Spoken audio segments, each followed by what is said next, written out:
नेता माननीय साहब श्री काशीराम को 25 नवंबर 1949 को संविधान को सौंपते हुए डॉक्टर बाबा साहब अम्बेडकर ने कहा था कि 26 जनवरी 1950 को हम विरोधाभास भरे जीवन में प्रवेश करने जा रहे हैं। राजनीतिक जीवन में तो हमारे पास समानता होगी, लेकिन सामाजिक और आर्थिक जीवन में असमानता होगी। क्या ये चुनौती आज 73 साल बाद दूर हुई है? भारत ने 26 जनवरी 1950 को संविधान लागू होने के साथ खुद को एक संप्रभु लोकतांत्रिक और गणतांत्रिक राज्य होने का ऐलान किया। लेकिन सर, उस समय संविधान की स्थिति ये थी कि जैसे गांव का कोई आदमी, मैं 50 की बात कर रहा हूं, वो 50 साल पहले शहर में आ जाता और बड़े लोगों की महफिल में चला जाता, उस जहां वो खाना खा रहे हो, और वो टेबल पे नैपकिन को खा के जो है ये कहता कि ये तो टीका, क्योंकि वो जानता ही नहीं था, वो समझता नहीं था संविधान को, संविधान है क्या। संविधान उसके लिए महज दस्तावेज था। ये जिम्मेदारी थी राजनीतिक दलों पे कि वो संविधान को व्यवहार में लेके आते, और इसके इतने सारे आर्टिकल हैं, अगर इनको व्यवहार में लाया जाता तो मुझे लगता कि आज देश बहुत बदल गया। अनुसार यहाँ की संस्कृति लोकतांत्रिक है। भारत जैसे गरीब और गैर बराबरी वाले देश में संविधान के जरिए छुआछूत खत्म करना, वंचितों के लिए सकारात्मक उपाय करना, सभी वयस्कों के लिए मतदान का अधिकार देना और सबके लिए सम्मान अधिकार तय करना, ये बहुत बड़ी उपलब्धि थी।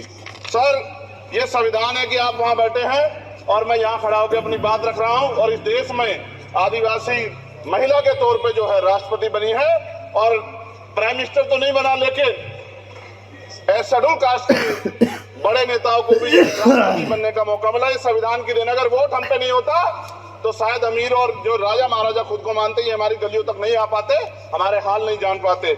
आजादी का मतलब सर सिर्फ अधिकार पाना बढ़ नहीं है, इसके लिए हमारे संविधान में सरकार और नागरिकों के अधिकारों के साथ साथ उनके कर्तव्यों का विस्तार से उल्लेख किया गया है।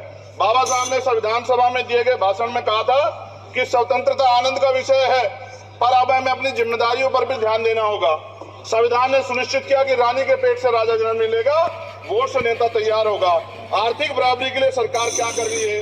गरीब और गरीब हो रहा है, अमीर और अमीर हो रहा है। सुबह उठते कहीं बम की धमकी मिलती, कहीं दंगे की। ये अमृत काल है सर, यह धमकी काल है।